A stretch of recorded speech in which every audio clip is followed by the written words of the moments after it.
Welcome to Audience First, a podcast for tech marketers looking to break out of the echo chamber to better understand their audience and turn them into loyal customers. Every week, Danny Wolf has brutally honest conversations with busy tech buyers about what really motivates them, the things they hate that vendors do, and what you can do about it. Get access to practical information on how to build authentic relationships with your audience. Listen to and talk with your buyers, and apply real customer insights to your strategies and tactics. You owe it to the world to unmute your mic. Are you ready? All right, welcome to another episode of Audience First. As always, I have a very special guest with us today. I have the one and only Charles Payne on the show today. Charles, welcome to the show. Thanks for having me, Danny. Really appreciate it. For sure. And again, thank you for such patience. For those of you who don't know, Charles and I have been talking for a while, and I had to reschedule our podcast episode like 4 times over last minute. So Charles, apologies for that, and thanks for the flexibility. I'm really happy you joined us today. So let's get straight into it. Charles, I want to know, who are you, what do you do, and why the hell do you do it? Yeah, great question. I figured you'd ask it just like you wrote it. I'm a CISO for Neptune Media, and we're a venture capital company. But we also host cybersecurity events and summits just to try to give back to the community and try to do something a little bit differently than everybody else. Right. Why do you do it, though? Let's dig into that a little bit more. Funny story. I was complaining to our board about how much some of the other cybersecurity events I've been to are lackluster, if you will. And they told me, if you don't like it, you should go change it. And then here we are. So they gave you that flexibility to just go take the reins and do something a little bit different. Yes, they did. Yep. What, in your opinion, do you think needs changing? That's a great question. So for me, my value and my ROI from a CISO's perspective is the ability to build relationships with vendors, build that partnership. That's what I really look forward to, is having a partnership with a vendor that I can call at, I don't want to say all hours of the night, but I want to be able to rely on if there's a problem. Right. And that's something that lacks predominantly in the industry. We have a lot of people trying to sell stuff. We have a lot of people trying to buy some stuff. Yeah. But we don't really have anybody trying to create those relationships. Right. And that's where things should change and things need to be better. Mm-hmm. So I imagine that's one of the things you dislike about this industry, but let's dig in a little bit more and double click into what you hate most about this industry. Yes. So I normally focus on what I love most first, but yes, what I dislike most about the industry is that there are many things that aren't very personal. Okay. There's a lot of things on a high level that are just trying to like get you to buy something. You know what David and Alan Alfred and some of the other guys will call FUD. The whole fear and certainty and doubt thing. They're just trying to give you that shock and awe, scare you, just to try to make you buy something. And that's we've seen that so many times. It's kind of like, I really don't like when someone tries to pitch me based on like, oh, you know this or you know that. And like, yes, I already know that. That's my job. Thanks for trying to point that out to me. I don't need you to send me an email saying, well, do you know if you're secure or not? Well, of course I know where I am and where I'm not. I mean, that's ideally my job. However, I don't need you to try to scare me or try to force me into making a panic decision and try to get me to purchase something. Just try to talk to me like a person. Right. Person-to-person sales are much more efficient than you trying to use FUD or something else or some other acronym to try to get me to purchase or stimulate me to do something. Because it will stimulate me to do something. I promise you that. But it's usually, like Chris and everybody else, it's just the delete key or something else. It's nothing positive for the vendor's aspect. So let's flip it on its head, because you like talking about what you love about the industry. What is it that you love about the industry? And then I will follow up with that shortly after with what stimulates you to make a decision to do something from a positive perspective. Perfect. So what I love about the industry is that when there's a problem, we'll all rally together. Yeah. We have the ability to unite under for a single cause. And I think that's where our industry is great, is it has the ability to help the community and to rally around a cause. I say a single cause because we don't normally rally around everything holistically. It's usually like an incident or a situation that will all come together, but seldomly do we come together all the time, which is kind of where, again, the industry is a little bit broken. But in short-sighted, talking about the benefits of the industry, when there is a situation or there's something that's happening that's critical, you tend to find the industry pull together pretty well. Right. to work out a solution. So you mentioned that you're working on events now from the CISO perspective. What is valuable to you? And I've been to just recently a few large public security events and noticed that a lot of folks lobby con. A lot of folks hang out in the lobbies, at the bars. They run ancillary events. They run offsite events apart from expoing on the trade show floor, right? So in your opinion as a CISO, when you attend smaller events or lobby cons of these larger public security events, what specific aspects of those small events attract you as a professional? I look at what I'm going to gain. Again, I judge my ROI based on the relationships I'm going to build and the Right. partnerships I'm going to forge. Right. So I look at the other executives that are attending, and I look at the vendors. I'm Mhm. probably I can't be I'm not I can't be the only person that's looking at the vendors. I need partnerships. I'm in a regulated industry. We have to have those type of relationships. We have to have partnerships with vendors. So I know I'm not the only one by far, but I do know that when I am judging the smaller events, I want to make sure that the vendors that are going to be there are relevant to what I'm doing, are relevant to my industry, and are Mhm. also I'm able to connect with peers. But a few side notes to that, and we'll discuss on your follow up questions. But yeah, Yeah. that's generally what I look for. Well, are there certain types of technologies that you look out for, or solutions or services, that you're more likely to explore at smaller, like, ancillary events or offsite, activities compared to the larger expo kinda things? Yes, yeah. So I'll actually explore a lot because it's about time, right?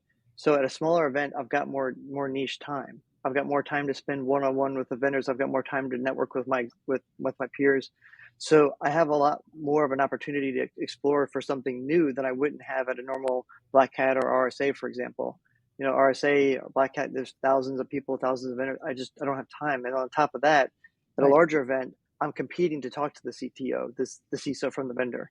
So at that point in time, I'm competing against everybody else trying to get their time, and it usually never benefits me to the point of where, okay, I got 5 questions in, or maybe I got one question, or maybe I saw them FaceTime for 5 minutes. It's just not worth my time. I wanna unwrap your journey or your experience where a smaller event or ancillary activity at a large public security event has significantly influenced your purchasing decision. Tell me about that experience. Yeah, absolutely. So there's actually a pretty good one that comes to mind, and the guy's name was Jacob. I think he works for Thales at this point, but Mhm.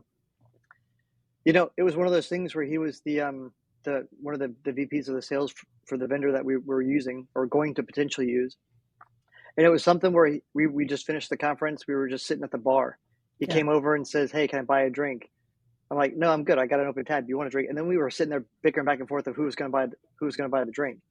I thought that was kind of funny because it's like there's not too many people that have that type of personality, but more so, and it wasn't so much that did it. It was the fact that he didn't come down. He didn't say who he was. He didn't really talk about anything other than, hey, hey. He's like, hey, bro, how you doing? How'd you think of the conference? It wasn't a sales pitch. It was just it was like a friend to a friend type of thing. It was a person to a person conversation. It was a very informal, hey, how you doing? But then as the conversation progressed, it was like, well, this is what I do. Yeah, I'm a CISO, blah, blah, blah. He's like, oh, I do VP of sales, blah, blah, blah. I'm like, oh, okay, cool. What do you guys do? He's like, oh, we do certificate access management. I'm like, oh, okay.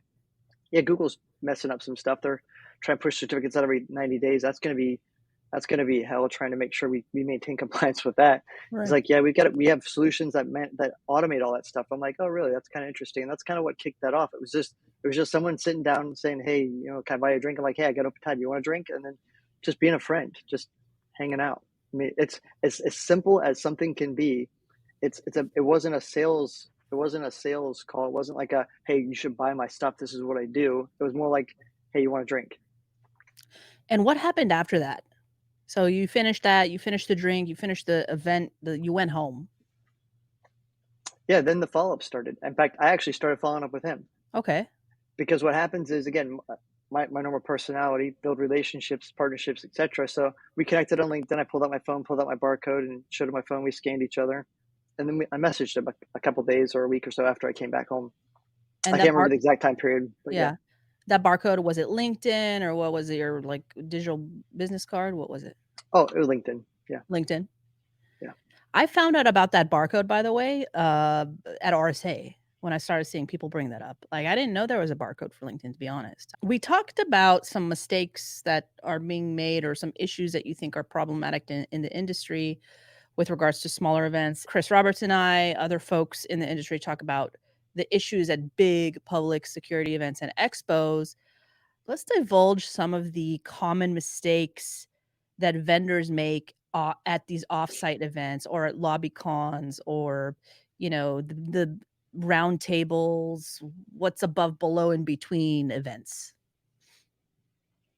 Yeah. So, I mean, obviously, I speak from the standpoint of the Mhm, Horizon, cybersecurity summits, but the we built our summits to be very social. mhm, So there's not like a whole sales type of thing. We're doing soft selling and mhm. soft relationships and introductions that way.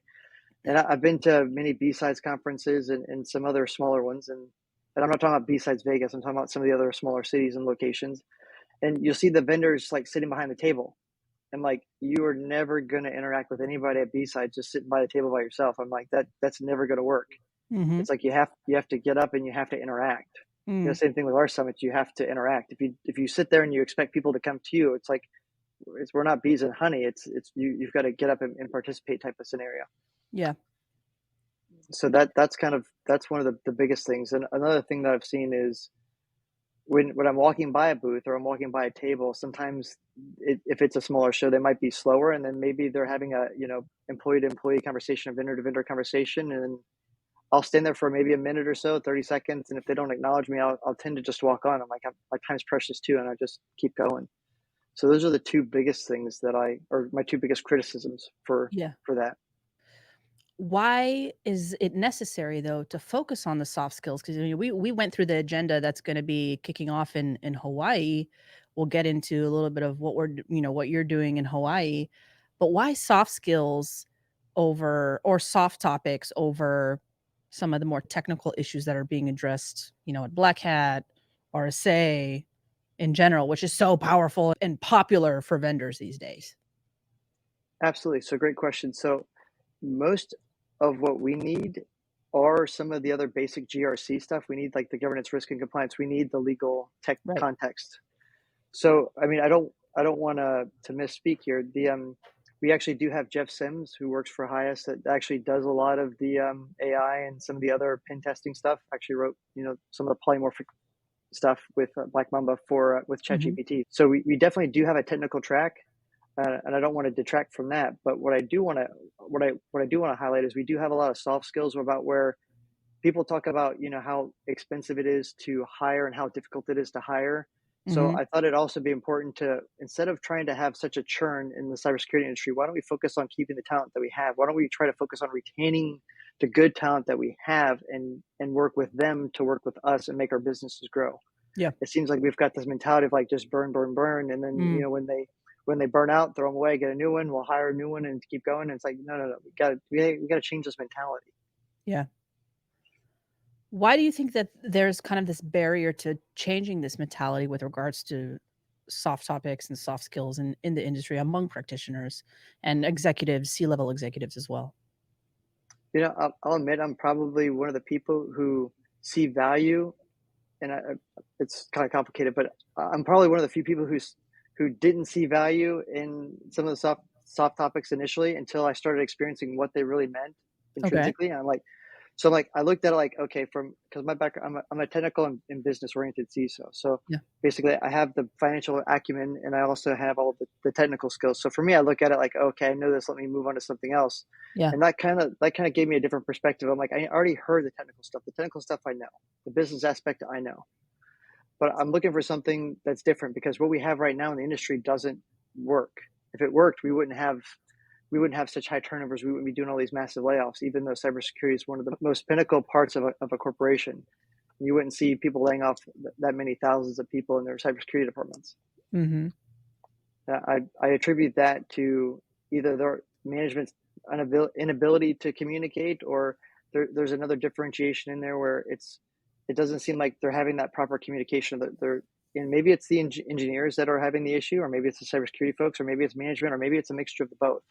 But if Mhm. we don't start to make some changes somewhere, then we'll never see any change or any adjustments.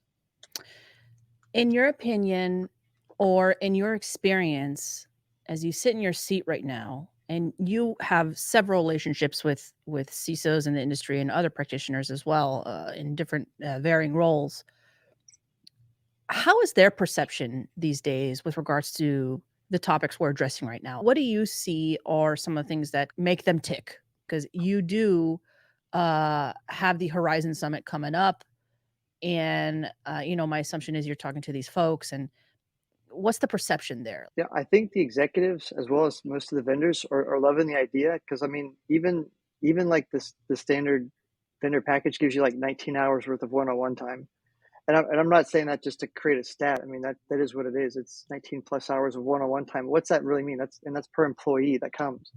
So Right. when you break it down, it's like I'm not trying to sell you 10 or 15 minutes of an executive's time.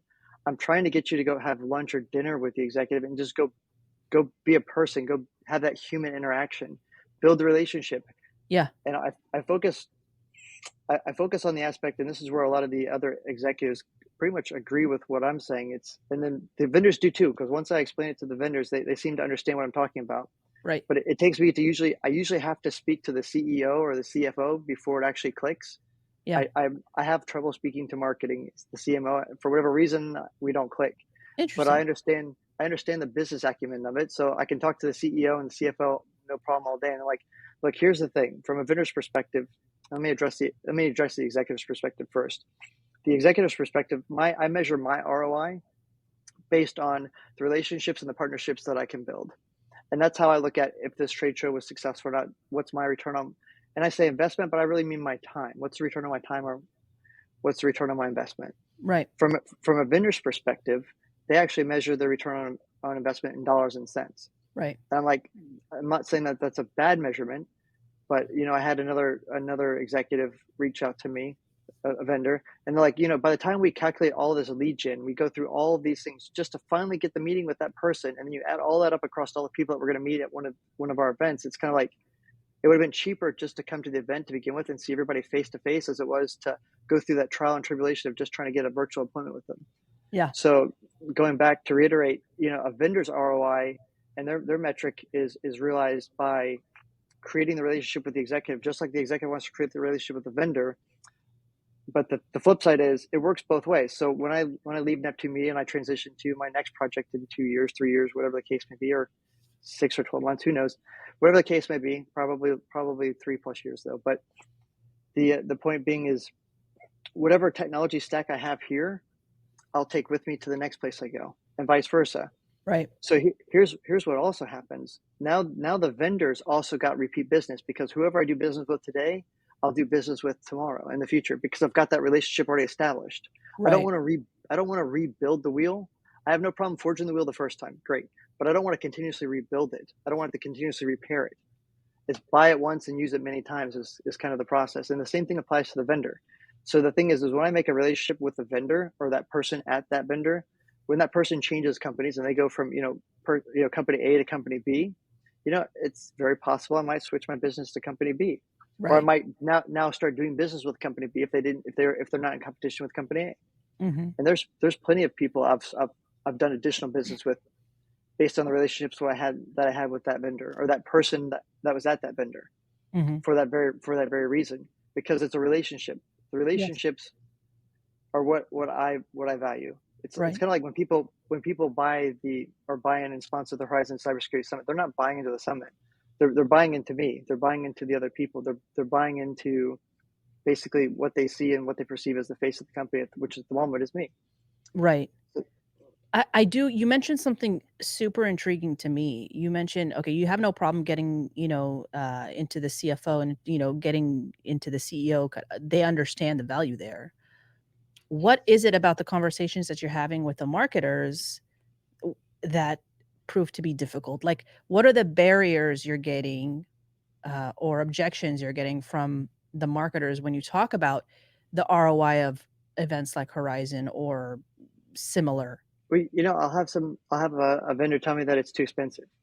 And I'm like, I'm not saying that our summits are cheap. They're not, but they're not they're not really that expensive. If you compare it, going back to what another CEO was saying, another vendor that actually a sponsor, they're like, if you compared how much it actually cost us, because the CEO is seeing the cost of how much it costs for the marketing, the cost for the sales, the cost to develop this pipeline, because they're seeing the top level, they're seeing the top level down. So they're seeing everything. They see the complete picture. And they're able to say, by the time I wasted all this time, effort, and money, I could have just done this and been there already. I didn't have to go through all these trials and tribulations. So the problem I have explaining sometimes to the CMO is they see a very tight knit KPI, and that's kind of where the problem is. Going back to one of your other questions, like what could the marketing and the sales professionals do better? It's like, I'm not saying KPIs and metrics are bad, but sometimes they focus and they chase on the wrong KPIs and metrics. It's like, it used to be like badge scans. Go back 2 years ago, it used to be badge scans. Scan 1 million badges. That's the best way to do it. I'm like, who's going to follow up with all those people that we scanned? Now you're going to have a conversation. And that was another point that I had. Another question that you had is, it's like, I hate when, if I'm having a conversation with the CEO, CTO, or CMO or whatnot, that I've got a BDR that calls me. And again, no disrespect to the business development representative, but it's like, they might not have all the notes, or maybe they didn't read the notes, or maybe they don't have access to the notes. And it just becomes frustrating on my aspect for me. Mm-hmm. So going back to why I have trouble communicating with the CMOs, it's because I'm trying to explain to them, like, look, if you take the cost of how much our summit is, and then you spread it across that, even if you get the cheapest option, you still get 3 dinners with an executive. How much would 3 dinners cost you? Mm-hmm. I can tell you, it's 50 grand. It's 50 grand each. Yeah. On a normal conference, you're talking about 150 grand. Yeah.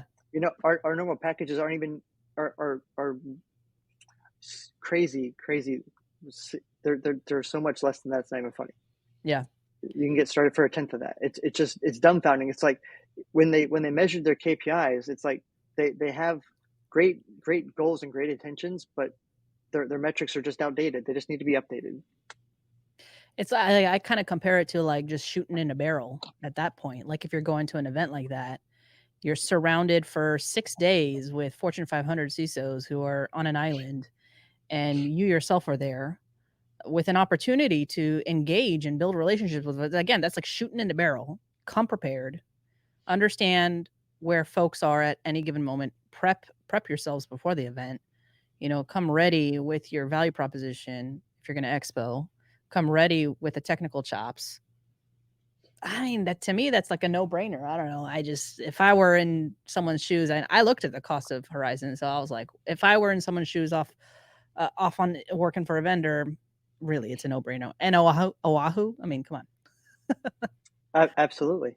I mean, it just makes sense. Yeah. I mean, on top of that, it's about building relationships. It's like, we have a saying, relationships equal ROI. Yeah. I mean, you can't get any more basic than that.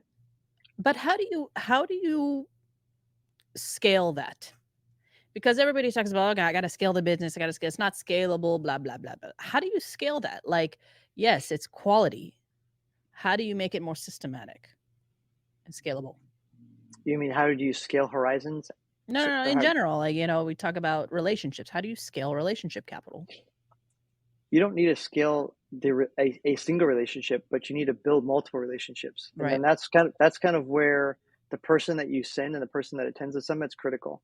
You don't want to send the person that's very introverted, that's going to sit in the corner and sit at the booth the whole time. It's not going to be profitable for you. It won't be very good.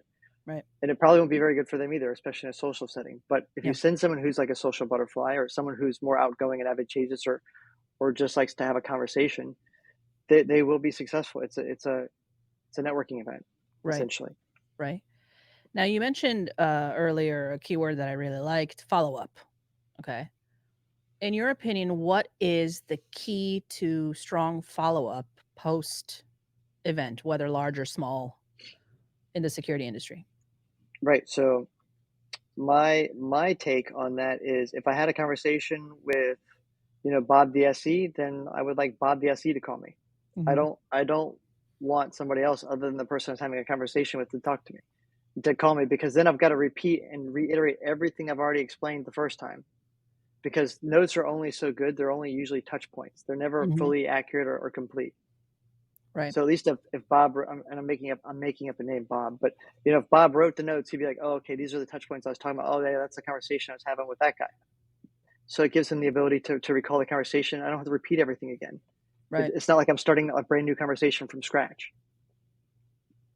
And that's where it's like I get frustrated sometimes where, you just get those random emails like, "Hey, you were at this conference last week," and I'm like, "Oh, maybe I wasn't. I registered for it. Yeah, I didn't make it." But and you get those random emails, and it's kind of like, yeah, okay, this is going in the trash. Yeah. Because again, it's one of those things. It's like there's no value of my time. They're just trying to spray and pray type of scenario. Right. Right. Right. And even if you tell them, hey, like, I'm not opted in, like, I don't want to be opted in. Don't you scan my badge. Don't send me an email. They do it anyway. Gotta love it. Yeah, I actually don't. I change my email usually halfway through the show, so that doesn't happen. And How if many it, email domains do you actually own, right? How many domains or email addresses do you own? I will, Probably I will, countless. I will, I will joke. I will kid you not, way more than 1,000. Oh my gosh. Yeah, and it Dang. gets to the point where it's just obscene. It goes by numbers. Yeah. 00001, 00002. Yeah, kid you not. True story. Can you provide any tips for security professionals who are coming to these large security events and also some of the smaller offsite events? What are some pieces of advice that you can provide security practitioners to really gain the most value of the ancillary events and lobby cons and roundtables, dinners, parties, etc.? You know, Again, that would be just bring your phone out and connect with people on LinkedIn and be social. Right. It's all about building a community and building that relationship. When I'm teaching college, so there's two things I tell the students. It's like there's two things that you have to do in cybersecurity. One, build relationships. Two, support the community. If you Mm-hmm. do those two things, you'll be successful. Mm-hmm. I mean, What are assuming some ways that folks can support the community? you know, I'm not saying that everybody has to do it. I'm actually volunteering at B-Sides this year. Mm-hmm. I'll be there. So again, I'm just trying to help any way I can to support the community holistically speaking. There are people, some other people are volunteering their time to speak and talk about some of the other security incidents that are going on in the community. So it's just a matter of doing your part. Not everybody's super technical, not everybody's as able as everybody else, some different skill sets, but there's Right. always something that can be done. There's always something that you can do. I mean, B-Sides I think still needs people to help assemble and disassemble some of the booths that are there. Mm-hmm. So, I mean, there are a wide range of skills and things that can be done to help support. And by support, I don't mean necessarily financial. I mean maybe volunteering time. Yeah. Maybe helping prepare some meals if you're talking about a shelter or something. So there's a lot of things that can be done. It's just a lot of people don't always do that. And I learned one thing when I was at KPMG and Deloitte. We always focused heavily on community service Mm-hmm. and trying to help the local communities. And that's one thing that's really resonated with me and that stuck with me all this time. That's great. What are some other smaller events or organizations, communities that we can learn of today? So there's B-Sides, there are smaller conferences as well, but let's kind of list them out, ones that really stand out to you. I typically try to find like ISSA or ISACA or the IC squared. Um, I participate with Fair Institute, so that's always a good one. And Mhm. again, some of their classes are expensive, so I try to go to the free stuff or look at the free stuff online when it comes to that, because some of the stuff just gets really expensive. And then there's Right, SANS and some of the other bigger ones that do that, and those are definitely a lot more expensive. right. However, if you volunteer there, you usually get 50 to 75% off, so it becomes not that expensive. Yeah, yeah. Great. Well, I mean, do you have any questions for me? So I was reading your profile, and your profile was actually pretty intriguing. I actually read one of your last LinkedIn posts about how you were talking about how you did the unthinkable, where you actually went around your CMO. I thought that was kind of an interesting story about how you actually illustrated not so much of like the negative aspect of it or the purposes or the intentions of trying to be malice, but just trying to show like, hey, look, you guys are doing something that's antiquated, and since you guys aren't going to get there by yourself and update and use new metrics and actually learn some of the newer technologies, let me help you show you how to do it by doing it first. And actually, I thought that was pretty interesting. Yeah, thanks. Yeah, it was a frustration of mine in that, I had all this great data in Salesforce that really didn't say much, to be honest. Like, it was maybe an interesting story, but not the actual insights that I needed to be successful as a demand gen marketer. And I didn't have any budget for customer research. I was never invited to analyst calls. Sales have their own questions that they need to ask. Customer success have their own questions that they need to ask. But it didn't give me the complete story. And so I was like, okay, well, if I don't have the resources and I don't have the buy-in right now, well, just go learn to do it yourself. Instead of just waiting around, twiddling thumbs, making assumptions. And so yeah, I kind of went around and did it on my own, and it was really a blessing, and I learned a lot in a very short amount of time. Um, I mean, it took me to places that I really didn't think it would take me. I kind of found my groove, so that was really exciting and refreshing because it's challenging. It's challenging as a marketer in this industry. You talk to CMOs, and they're in a rough spot. They're in a rough spot right now. It's not easy. I mean, I'm 5 years in this industry, in the security industry, and it's the hardest period of time, I think, for startups right now. I think that that story really resonated with me. It looks like I don't want to say that you're trying to be like a badass and just try to, like, take the bull by the horns type of scenario, like, you're going to do it yourself and go rogue. It was more along the lines of like, hey, we've got a problem. It's not getting addressed. If I'm going to be successful in what I'm doing, you actually took the initiative to actually get the job done, and that's something that I would also recommend to other security practitioners. Idealistically, was if you see a problem, don't complain about the solution. We have a lot. I go to a lot of other conferences, and a lot of the CISOs complain about the problems, but nobody wants to talk about the solutions. I'm like, this is a waste of time. Yeah, It's like if we're not going to talk about solutions, I can sit there and bitch and complain all I want to other people. I'm like, this. I could have stayed at home for this. right. I didn't have. I didn't have to.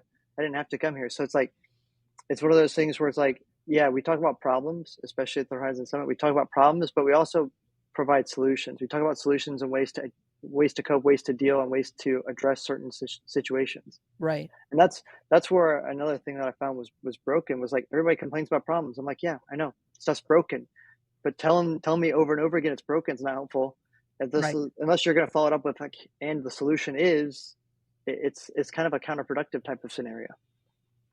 I also found that in my journey, like a lot of the folks that my colleagues, other marketers, sales folks, subscribe to those problems, meaning they don't know that they're actually problems. And so they continue down the path of status quo. And I address this frequently.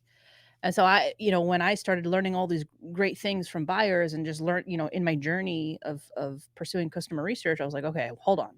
I'm in these forums, I'm talking to colleagues, and I'm realizing that they're double downing on things that are not going to resonate. On the contrary, like they're going to negatively impact their brand from a personal perspective, from an organizational perspective, just make buyers disgruntled. Let's help them out and actually like give them the insight. I don't need to keep it only to myself. This is kind of like, I'm getting high level enough insight that I could share it with my community. And I just wanted to serve that to the community because I didn't want the whole experience of the customers in the industry and the whole experience of marketers who are trying to level up be impacted by subscribing to the status quo that they don't think is the status quo. They don't know it's the status quo. So that was one element that I really wanted to address is, let's serve this industry. And I think one thing that really resonated with me is that a lot of the practitioners I talk to have this servant mindset, right? They want to help people. They're here to protect people. They're here to help folks out. And so I really kind of like that really hit home to me, that really resonated with me. And I really wanted to help the community. There's no kind of like hidden agenda here. For me, it's just helping everybody. And if they want to work with me, that's just the cherry on top. Um, and I've been fortunate enough to work with practitioners and folks and collaborate with CISOs who want to provide the alternative. And that's the key here. You talked about problems and we need solutions. We're trying to find solutions to problems. And if they work, great. If not, we'll look under another rock, right? So it's about continuous building, continuous experimentation, continuous conversation from both sides. To me, that's what's going to make this industry a little bit better. I really believe in that. Yeah, I agree.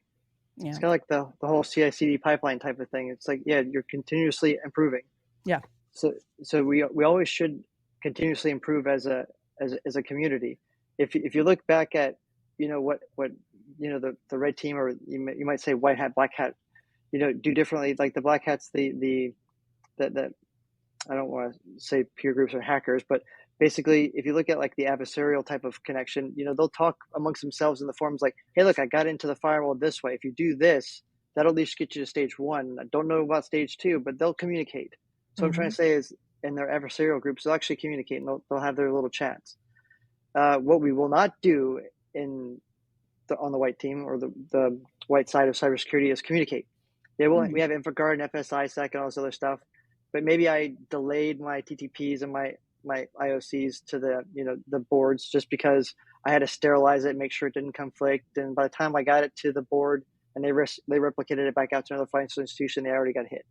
Yeah. So it's that delay, that latency that causes the problem.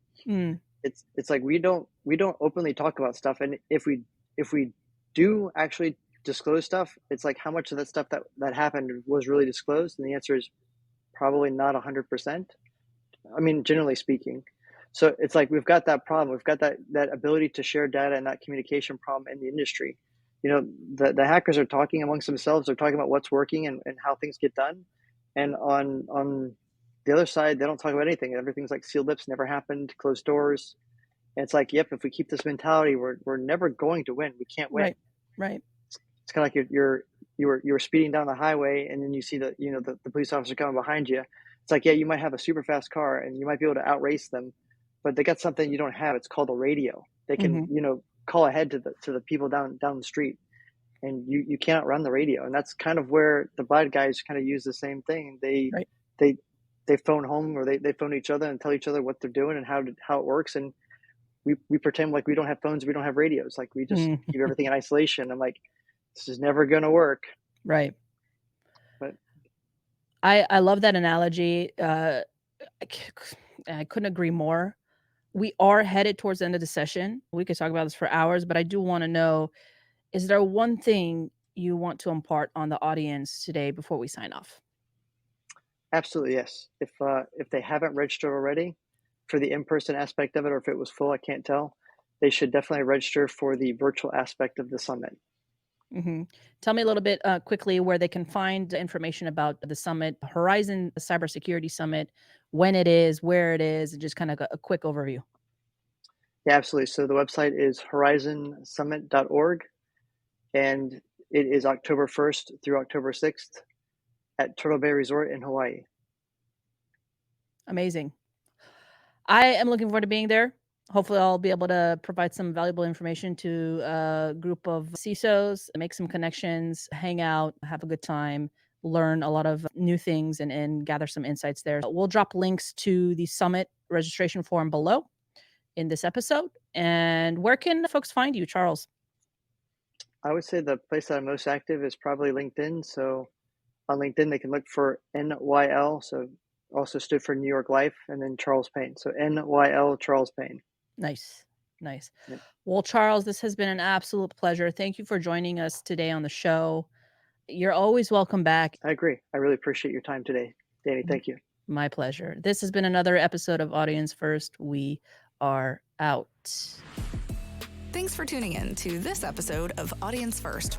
If you like what you've heard, feel free to follow or subscribe to Audience First on Apple, Spotify, or any of your favorite podcast streamers.